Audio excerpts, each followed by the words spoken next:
नमस्कार दोस्तों, आप सबका स्वागत है एक बार फिर से एक और नई वीडियो में। तो अगर आप 18 साल कंप्लीट कर चुके हैं या फिर आपकी वोट कट चुकी है, नई वोट बनाना चाहते हैं या फिर आपकी जो वोट है वो कहीं और पर आपने शिफ्ट कर लिया है, वहाँ पर नई वोट बनाना चाहते हैं, तो ये वीडियो आपके लिए है। आप घर बैठे ही अपने मोबाइल से ही या कंप्यूटर से ही 2 मिनट में अपना जो वोटर कार्ड है वो अप्लाई कर सकते हैं और सिर्फ आधार कार्ड से ही आपने जो प्रोसेस है वो कंप्लीट कर सकते हैं और आपको एक एक्नॉलेजमेंट नंबर मिल जाएगा और आपका जो वोटर कार्ड है वो 7 दिनों के अंदर अंदर बन के आपके घर पहुंच जाएगा।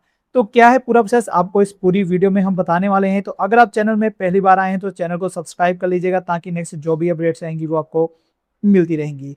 तो चलिए वीडियो को शुरू करते हैं। तो देखिए, मैं अभी यहाँ पर कंप्यूटर में या लैपटॉप में आपको सारा प्रोसेस बताने वाला हूँ। अगर आप मोबाइल पे भी करेंगे तो सारा प्रोसेस सेम ही रहने वाला है। तो यहाँ पर आपको सबसे पहले तो गूगल में एक वेबसाइट ओपन करनी है जिसका नाम है ईसीआई नेट।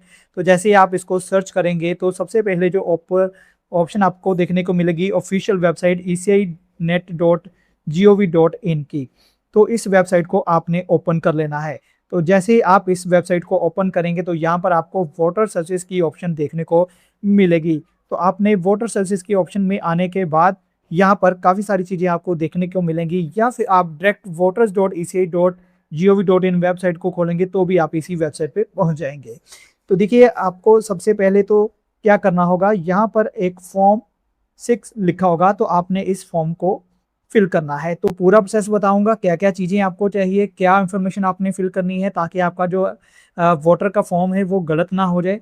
तो सबसे पहले तो आपको फिल फॉर्म 6 पे जाना है। आप वोटर बनाने के लिए आपको फॉर्म 6 जो है वो फिल करना होगा। यहाँ पर आप अपनी जो लैंग्वेज है वो चेंज करना चाहते हैं अपने अकॉर्डिंग चेंज कर सकते हैं। पंजाब में रहते हैं पंजाबी कर सकते हैं, हिंदी करना चाहते हैं हिंदी कर सकते हैं, अदरवाइज यहाँ पे आप इंग्लिश रहने दे सकते हैं। तो यहाँ पर अब मैं आपको स्टेप बाय स्टेप सारा प्रोसेस जो फॉर्म है वो फिल करके बताऊंगा कि आपको कौन कौन सी इन्फॉर्मेशन जो है वो आपको फिल करनी है। अगर आप मोबाइल में फिल करेंगे तो आपको इस तरह से इंटरफेस देखने को मिलेगा। तो यहाँ पर आपको सबसे पहले तो अपनी जो स्टेट है वो सिलेक्ट कर लेनी है। तो अभी जैसे पंजाब में एसएआर का काम खत्म हुआ है, तो वहाँ पर जो लोग हैं वो वोट नई वोट जो है वो अप्लाई करना शुरू कर दिया है।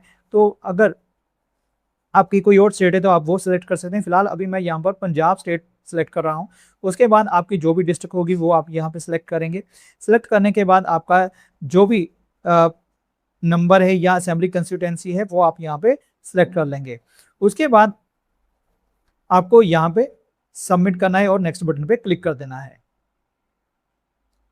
तो जैसे ये डिटेल, अब हमें यहाँ पर पर्सनल डिटेल फिल करनी है। तो ध्यान रखना है जिसके नाम पे हमें वोटर कार्ड बनाना है उसका नाम यहाँ पे फिल करना है। फिल करने के बाद उसका सरनेम है तो सरनेम फिल कर दीजिएगा। उसके बाद उसकी पासपोर्ट साइज फोटो जो है वो अपलोड करनी है और नेक्स्ट पे क्लिक करना है। नेक्स्ट करने के बाद आपको यहाँ पे ऑप्शन देखने को मिलेगी कि name and surname of any relatives, मतलब कि जो भी हम किसी का वोटर कार्ड अप्लाई कर रहे हैं तो उसका जो रिलेशनशिप में जिनका पहले वोट कार्ड बना हुआ है वो कौन है, father mother husband wife legal guardian जो भी होगा उसके अकॉर्डिंग कर सकते हैं। तो यहाँ पे मैं अभी फादर की ऑप्शन को सिलेक्ट कर रहा हूँ। तो यहाँ पर उसके फादर का नाम जो है वो आपने यहाँ पे लिखना है। ऑटोमेटिकली पंजाबी या हिंदी जो भी आपकी लैंग्वेज है वहाँ पे आ जाएगा और नेक्स्ट बटन पे आपने फिर से क्लिक कर देना है।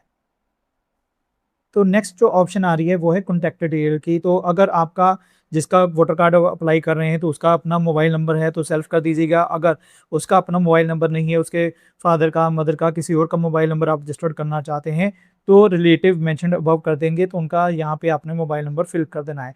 उसके बाद ईमेल आईडी आपने फिल करनी है तो नेक्स्ट पे क्लिक कर देना है। अभी नेक्स्ट जो ऑप्शन देखने को मिल रही है वो है आधार डिटेल की। तो आधार अगर जिसका आप वोटर कार्ड अप्लाई कर रहे हैं उसका आधार कार्ड है तो यहाँ पे कर देंगे, अगर उसका आधार कार्ड नहीं है तो आप इस ऑप्शन को सिलेक्ट कर लेंगे। तो मेरे केस में उसका आधार कार्ड है तो मैं यहाँ पे सिलेक्ट कर लेता हूँ और यहाँ पे आधार कार्ड फिल करने के बाद नेक्स्ट बटन पे क्लिक कर दूंगा। नेक्स्ट जो ऑप्शन है वो है उसका जेंडर सेलेक्ट करना। उसके बाद फिर नेक्स्ट करेंगे, उसके बाद देन इसकी जो डेट ऑफ बर्थ है वो सिलेक्ट करेंगे। उसका जो डॉक्यूमेंट प्रूफ है वो यहाँ पे हम सिलेक्ट करेंगे। तो डॉक्यूमेंट प्रूफ आप देख सकते हैं यहाँ पे पैन कार्ड है, Indian passport, driving licence certificate है, बर्थ सर्टिफिकेट है या आधार कार्ड है, जो भी आपके पास एप्लीकेबल है आप उसको यहाँ पे सिलेक्ट कर सकते हैं। तो यहाँ पर मैं अभी फिलहाल आधार कार्ड सेलेक्ट कर रहा हूँ। तो उसके बाद डेट ऑफ बर्थ का जो भी हमने यहाँ पे सिलेक्ट किया है तो उसका जो बर्थ है उसका डॉक्यूमेंट का प्रूफ जो है वो आप यहाँ पे अपलोड करेंगे और नेक्स्ट बटन पे क्लिक करेंगे। नेक्स्ट जो डिटेल है वो है प्रेजेंट एड्रेस डिटेल। हमें यहाँ पे उसका जो एड्रेस है, जो भी आधार कार्ड में एड्रेस होगा, कोशिश करना वो आप फिल कर दीजिएगा। यहाँ आपका जो भी अभी करंट एड्रेस है वो आपने यहाँ पे सारा फिल करना है। उसके बाद पोस्ट ऑफिस है, पिन कोड है, तहसील है, डिस्ट्रिक्ट है। तो ये सारी चीज़ें करने के बाद आपको डॉक्यूमेंट का जो प्रूफ है वो यहाँ पे अपने अपलोड करना है। तो यहाँ पर भी मैं आधार कार्ड को सिलेक्ट कर लेता हूँ। अगर आधार कार्ड नहीं है तो आप इसमें से कोई भी ऑप्शन जो है वो सिलेक्ट कर सकते हैं। देन उसके बाद फिर आपने यहाँ पे नेक्स्ट कर देना है। एड्रेस करने के बाद हमें यहाँ पे कैटेगरी फिल करनी है। कैटेगरी अगर उसकी कोई हैंडीकैप कैटेगरी है तो वो यहाँ पे आप सेलेक्ट कर सकते हैं, अदरवाइज इसको आपने ऐसे ही छोड़ देना है। उसके बाद सर्टिफिकेट कोई हैंडीकैप का है वो अटैच कर सकते हैं यहाँ पे, बट हमारी सिचुएशन में ये ऐसा कुछ नहीं है। नेक्स्ट है कि हमें फैमिली मेम्बर की डिटेल फिल करनी है जिनका पहले से ही वोटर लिस्ट में नाम है। तो जैसे मैं यहाँ पर किसी लड़के का कर रहा हूँ और उसके फादर का नाम वोटर लिस्ट में है, तो उसके फादर की जो डिटेल है वो यहाँ पे फिल करूँगा और उसके बाद यहाँ पे उसका क्या रिलेशन है वो यहाँ पे फिल करूँगा और उसका जो एपिक नंबर है वो यहाँ पे फिल करके नेक्स्ट कर दूंगा।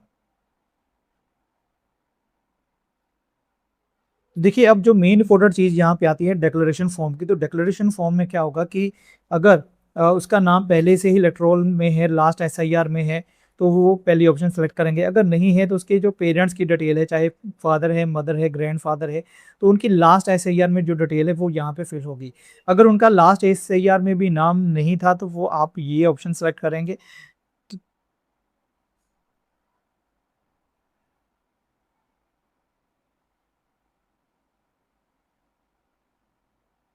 तो उसके बाद आप ये सारी ऑप्शन जो है वो सिलेक्ट करने के बाद नेक्स्ट कर देंगे।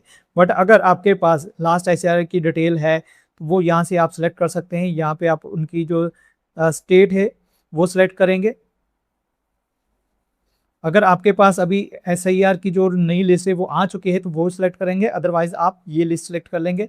उसके बाद आप यहाँ से उसकी जो स्टेट है वो सिलेक्ट कर लेंगे और उसके बाद असेंबली कंस्टिट्यूंसी सेलेक्ट करेंगे। उसके बाद पोलिंग स्टेशन नंबर और उसका पार्ट सीरियल नंबर करेंगे और रिलेशनशिप क्या है वो सर्च करने के बाद आप सर्च करेंगे तो उसकी जो डिटेल है वो सर्च हो जाएगी।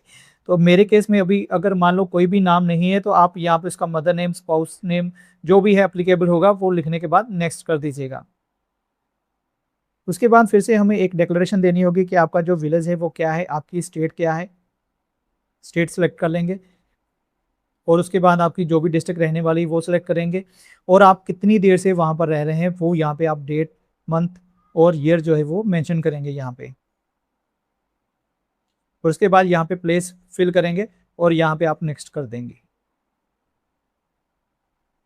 तो देखिए हमारा जो फॉर्म था वो तकरीबन फिल हो चुका है। अब हमें यहाँ पे कैप्चा कोड फिल करना है और अपने मोबाइल पे ओटीपी सेंड करवा के रिव्यू एंड सबमिट बटन पे क्लिक करना है। तो देखिए जैसे ही हम अपना फॉर्म को सबमिट कर देंगे तो हमें प्रीव्यू देखने को मिलेगा और प्रीव्यू के नीचे सबसे नीचे आपको 3 ऑप्शन देखने को मिलेंगी, कीप एडिटिंग, डाउनलोड और ई साइन एंड सबमिट। तो अगर आप इसमें कुछ चेंजेस करना चाहते हैं तो एडिटिंग कर सकते हैं। इस फॉर्म को, रफ फॉर्म को डाउनलोड करना चाहते हैं तो डाउनलोड कर सकते हैं। और अब हमें इसको सबमिट करना है और ई साइन करना है। ई साइन से क्या होगा कि आपको सबमिट किसी को जमा नहीं करवाना पड़ेगा, फिजिकली नहीं करवाना पड़ेगा जमा, तो आपका डायरेक्ट ऑनलाइन फॉर्म जो है वो सबमिट हो जाएगा। तो जैसे ही आप इस sign in and submit button पे क्लिक करेंगे तो आपको इस तरह से कुछ ऑप्शन देखने को मिलेगी। तो आपने यहाँ पर अपना आधार कार्ड फिल करना है, ओटीपी प्राप्त करना है। ओटीपी फिल करने के बाद चेक बॉक्स पे क्लिक करने के बाद सबमिट कर देना है। तो आपका ई साइन जो है वो हो जाएगा और आपका जो फॉर्म है वो भी सबमिट हो जाएगा। तो जैसे ही आपका फॉर्म सबमिट होगा तो आपको एक एक्नॉलेजमेंट नंबर जो है वो मिलेगा। तो यहाँ पे आप देख सकते हैं जैसे ही आपका फॉर्म सबमिट हो जाएगा तो इस तरह से आपका एक एप्लीकेशन नंबर फॉर्म जो है वो जनरेट हो जाएगा। आपने इसको संभाल के रख लेना है, स्क्रीनशॉट रख लीजिएगा या फिर इसको डाउनलोड कर लीजिएगा। अब मैं आपको बताऊंगा कि आपने अपना जो स्टेटस है उसको ट्रैक कैसे करना है। आपने फॉर्म तो सबमिट कर दिया है बट अब आप जानना चाहते हैं कि आपका फॉर्म का स्टेटस क्या है और कब तक बनकर आएगा। तो उसके लिए भी आपने फिर वही वेबसाइट पर आना है जो मैंने पहले आपको वेबसाइट बताई थी। तो यहाँ पर आने के बाद आपको एक ऑप्शन मिलेगी ट्रैक एप्लीकेशन की। तो यहाँ पे आपने ट्रैक एप्लीकेशन स्टेटस पे जाना है।